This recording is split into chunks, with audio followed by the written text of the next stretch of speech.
afternoon, good morning, good evening, everybody. It is Saturday, June 14th, and you know what that means. It is time for the High Risk Wrestling Podcast. I am your host, trying to be King Jeremy Pierce. Welcome one and all. Check out the socials, Charismatic Creations on Facebook and YouTube, Charismatic_Creations52 on Instagram, and of course the 215 on Twitter. And today's show, WWE's Pettiness. We're going to talk about their counter programming of AEW and really take a deep dive into it. But for now, you know what's next, so just go on and hit my music.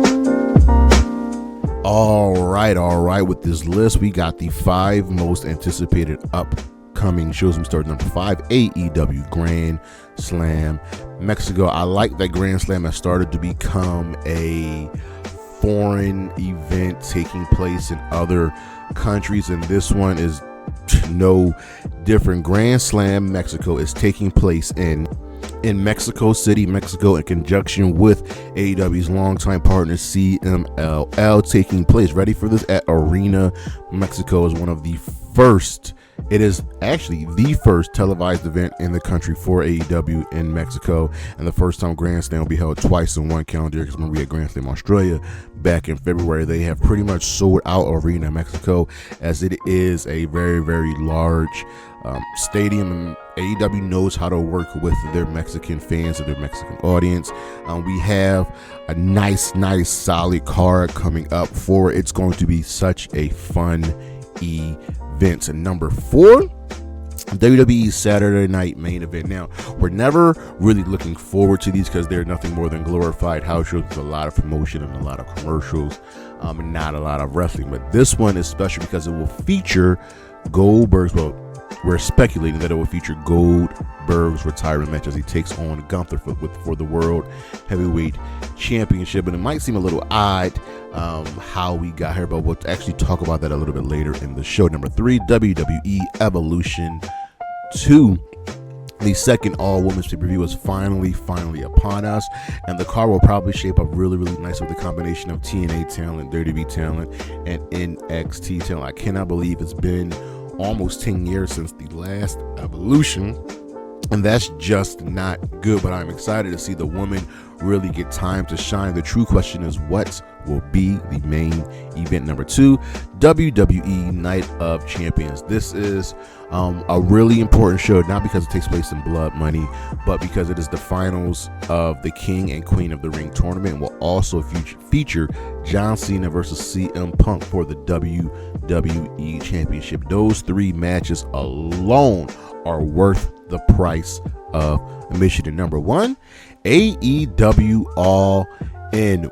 What can I say? One of the biggest shows of the year, if not the biggest show of the year, will be going down, and AEW has pretty much figured out it is going to be taking place at the Texas Rangers Stadium, Globe Life Field, going down July 12th, and man, oh man, the card is shaping up very nice. We already got 3 championship matches, with one of them being a unification match. This was going to be such a fun show, and AEW knows how to go big and leave you wanting more. We'll be right back.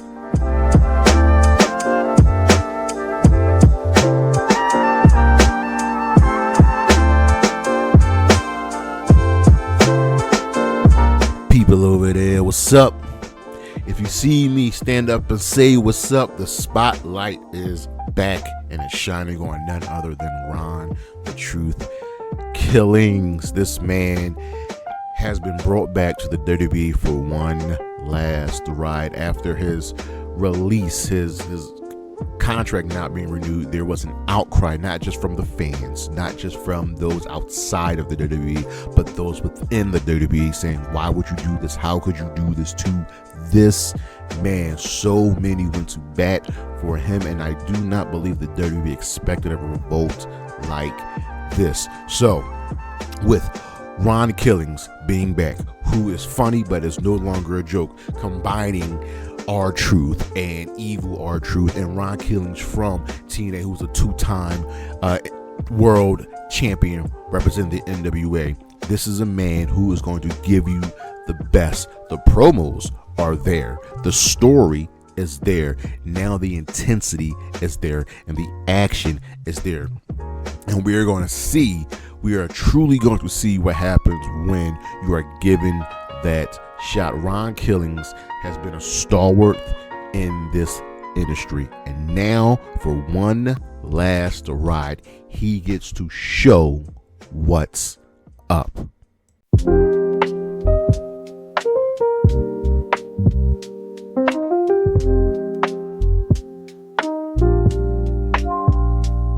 The wrestling industry is a very funny thing.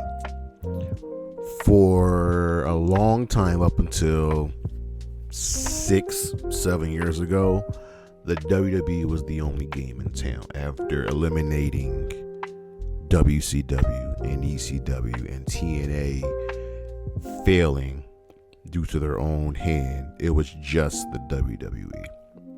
So what we got was a stale, occasionally exciting product. Then TNA started to get their things together, but along came the new kid in town, the new kid on the block. AEW, All Elite Wrestling, founded by billionaire Tony Khan, who is a wrestling fan. You can see this. The Young Bucks, Kenny Omega, and Cody Rhodes.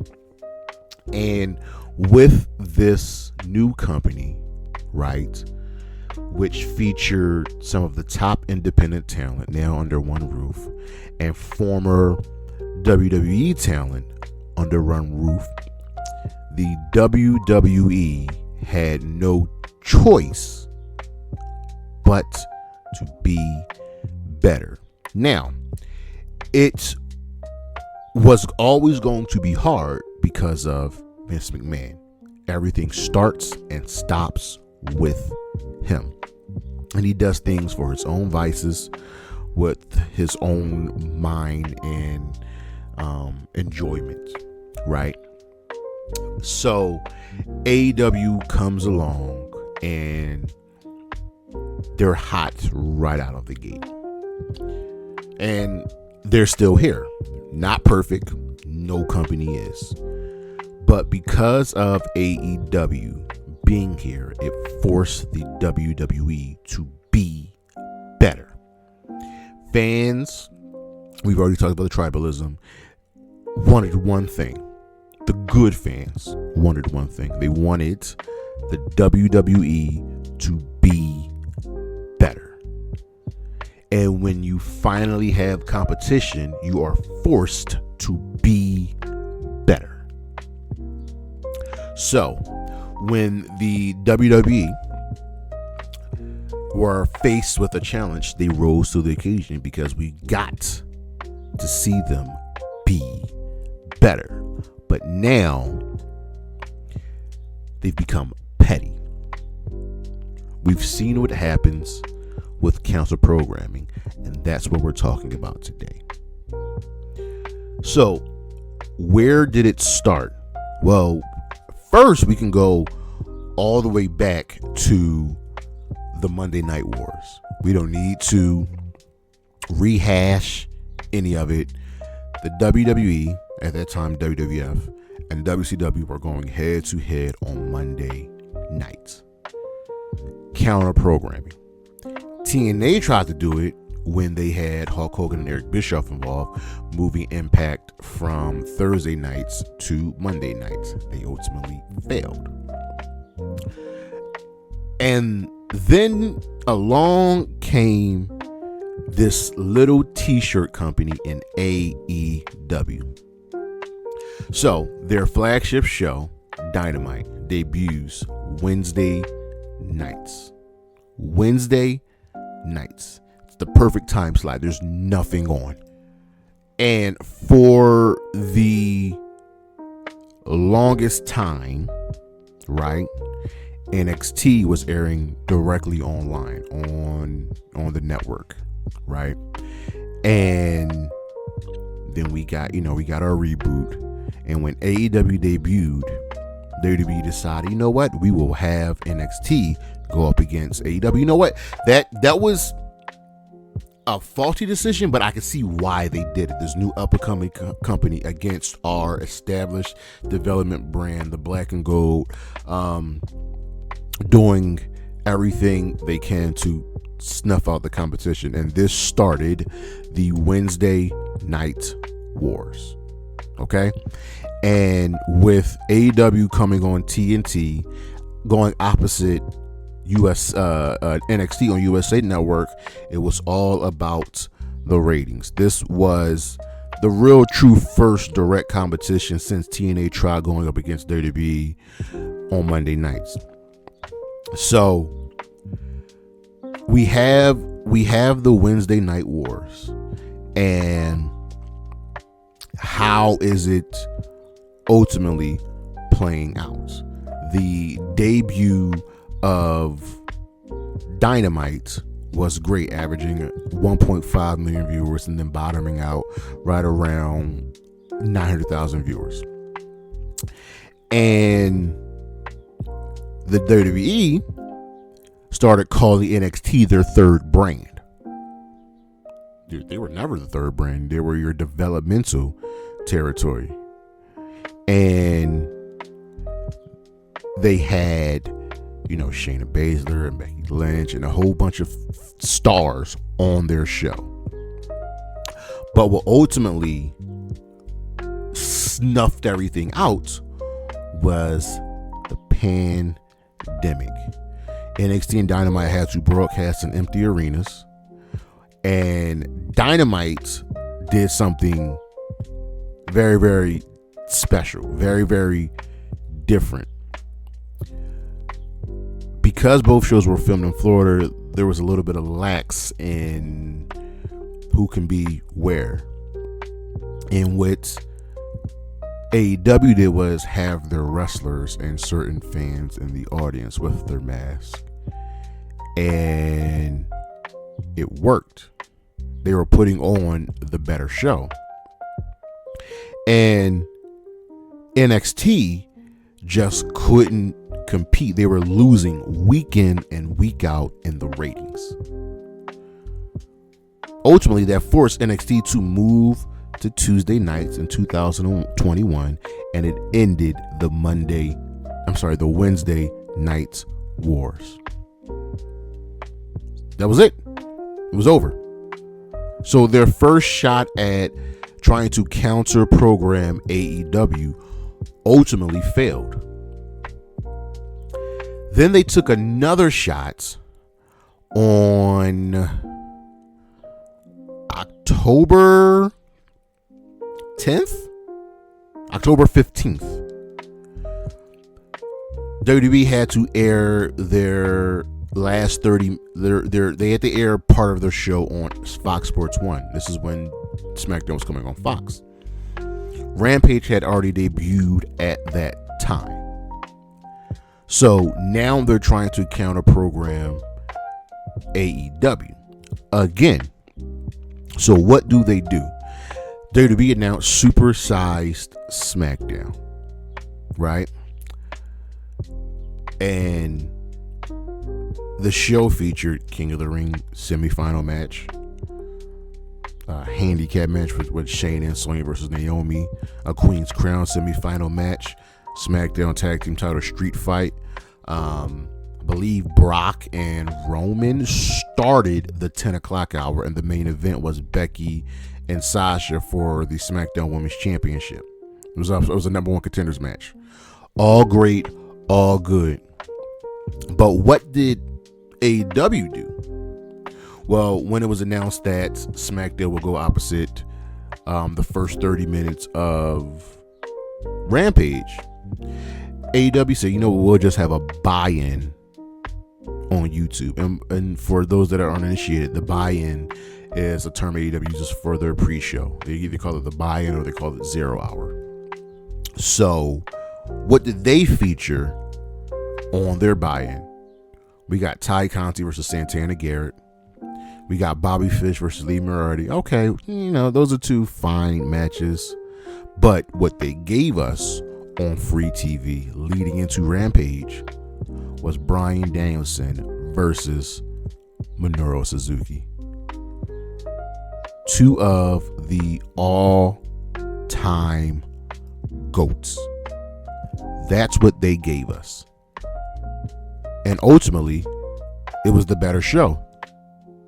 And then we had the Rampage show that had CM Punk versus Matt Sydal, Ruby Silver versus The Bunny, and the most random six-man tag match when we were doing the whole Team Top Flight, whatever, versus the Inner Circle. But ultimately, AEW won that. So here we are once again with the pettiness coming out.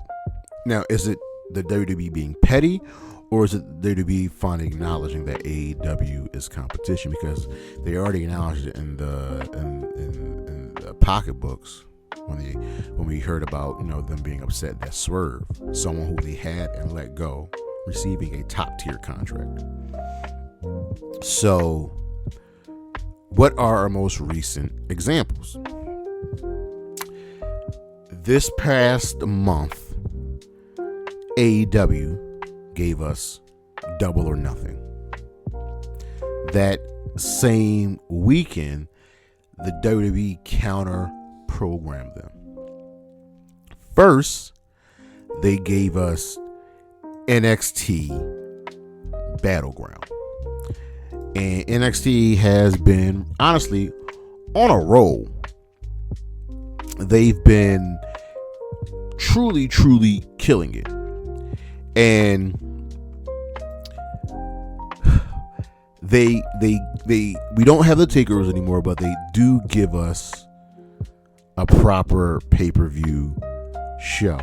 So on Battleground, right, solid card. We had Sol Roca retain the NXT North America Women's Championship. We had a 6-man tag team match. We had the continuation of the D'Angelo family. We had Stephanie Vaquero and Jordan Grace in a fantastic Women's Championship match.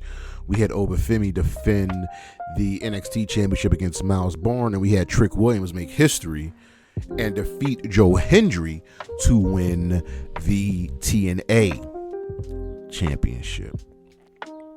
So we have that show, and at the same time, the WWE gave us Saturday night's main event, right? And we have all acknowledged that Saturday night's main events are nothing more than glorified house shows. But this one was really bad. They gave us a fantastic, fun opening tag team match with Braun and Seth versus Punk and Sammy. They gave us the Women's United States Championship match. That match got 5 minutes. They gave us Cena and Truth. They gave us Priest and Drew McIntyre in a steel cage. And then they gave us Jey Uso versus Logan Paul for the World Heavyweight Championship. So, what made this bad was because the WWE had already given us the same amount of matches that they usually give us on a premium live event. Not only did we get the same amount of matches, we got less wrestling time. So in those 5 matches, right, the total in-ring bell-to-bell action was, let me do some quick math, 45 minutes. 45 minutes on a 2-hour show. That's how much wrestling we got. And the show was atrocious. It was worse than previous Saturday night's main event because there were so many breaks, and so many commercials. What were they thinking? Break after break after break. Whereas AEW gave us Double or Nothing. Now, Double or Nothing is one of their bigger shows, AEW. It's one of their big events. So, what did they give us at Double or Nothing? We got 1, 2, 3, 4, 5, 6, 7, 8, 9 matches. 1, 2, 3, 4, 5, 6, 7, 8, 9 matches. We got the finals of the Women's Owen Hart Cup. We got a fun tag team match with FTR taking on Danny Garcia and Nigel McGuinness. Ricochet and Mark Briscoe in a stretcher match. We got the World Tag Team titles. We got the Continental Championship match between Okada and Mike Bailey. We got the Women's title match between Toni Storm and Mina Shirakawa. We got Anarchy in the arena. We got a fun 6-man tag match, which was really good, but got hampered down because it was in between the Anarchy in the arena match, but also the Men's Owen Hart Cup final match between Adam Page and Will Ospreay. And this show was absolutely fantastic. There was nothing that WWE could do. You thought giving us NXT and Saturday Night's main event was going to beat Double or Nothing. And you know what the worst part is? If you look at that Saturday Night's main event card, it's a really good card. It's like a really good card, and it just needed more wrestling on it. And yet, the WWE didn't think to give us that. And now their new partner, TNA, where do they come in? Well, TNA already put shows on Friday nights, and that's a good way to keep eyes on the product. Why you say that? Because this past Wednesday, right, AEW aired Against All Odds, their last pay-per-view event, which was only a week old. But you're saying, well, why is this strange? Well, AEW was airing their summer blockbuster event, special 4-hour show. It's fantastic. So it's no coincidence that Against All Odds is airing for free on YouTube against AEW. Now, mind you, wrestlers, they're one giant family. We go and point to the return of Ron Killings. So WWE's new partner, new friend, just happens to air their last pay-per-view event to go up against AEW. And then comes the next strike. WWE has a very big weekend coming up in Atlanta. They have NXT bringing you the Great American Bash, which has been one of their marquee shows. And mind you, Great American Bash has often been a 2-week TV special, but now it's airing on the weekend. And then they given us Evolution 2, the all women's pay-per-view. And for years and years and years and years, almost 10 years ago, we were waiting for the WWE to bring us the second Evolution. And now it's just randomly airing. It just decided to come up. And you're saying, like, well, why is this important? Why do you what do you mean? Well, it's airing at 6:30 p.m.